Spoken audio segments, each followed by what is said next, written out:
presenterò la pasta reale. Questo è un pezzo unico. Gli ingredienti sono mandorle, zucchero.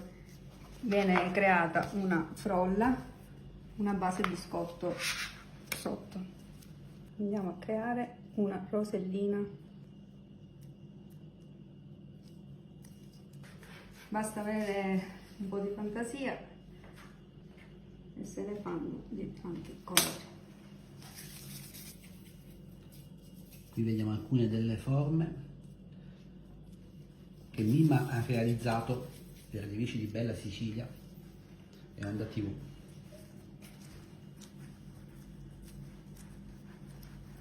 Ecco qui. Abbiamo realizzato un fiore. Andiamo ad intaccarlo così da renderlo più reale. Adesso cosa facciamo? Le foglioline, essendo tradizionale, viene fatta a mano.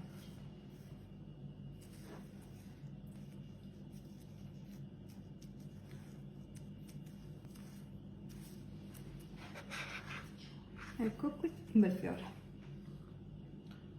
Il fiore è già pronto per essere gustato. Sì, sia cotto che crudo. Questo è un segnaposto con il simbolo della cresima, perché a ogni occasione si può realizzare una pasta reale a tema. Allora, i nostri dolci sono pronti da gustare, sia al crudo che al cotto. Infatti adesso vi farò vedere come viene realizzata la frolla precedentemente preparata. Abbiamo messo uova, farina, zucchero, un po' di lievito, del liquore per aromatizzare, olio di semi.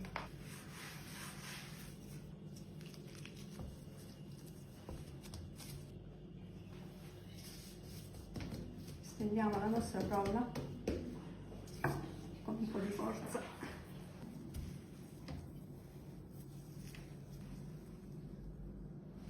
Sottile possibile, altrimenti poi il biscotto si rischia di farlo venire grosso. Sto utilizzando un coppa pasta per le forme rotonde.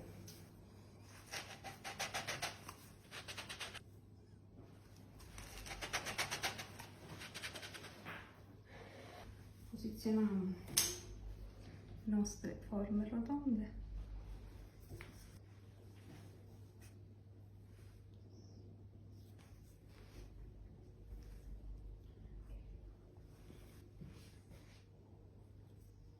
A mano libera, cercando di dare la stessa forma.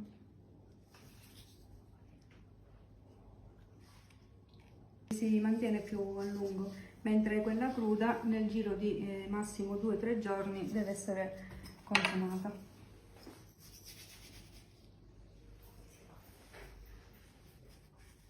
Ecco qui.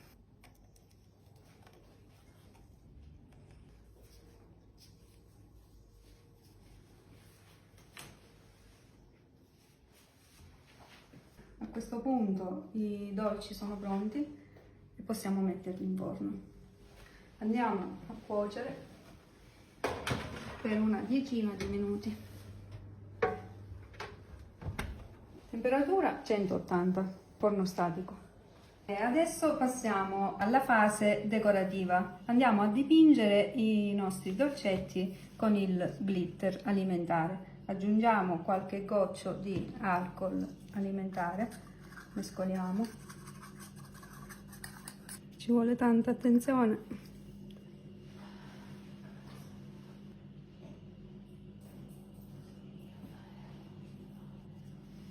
Andiamo a dipingere la foglia.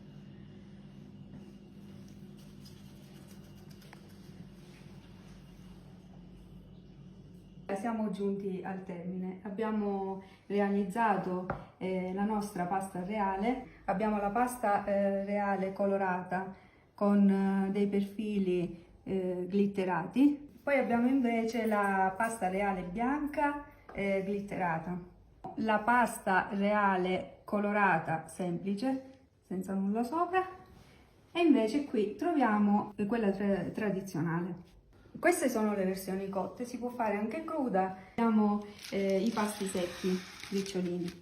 Sono anche paste di mandorla, però l'impasto è diverso da quello della pasta reale, perché mentre nella pasta reale abbiamo solo zucchero e mandorla, invece qui viene realizzato con zucchero, mandorla, albume d'uovo e un po' di liquore giusto per aromatizzare. La decorazione finale che possiamo scegliere con la classica ciliegina o la mandorla che richiama appunto il dolce. Ciao e grazie!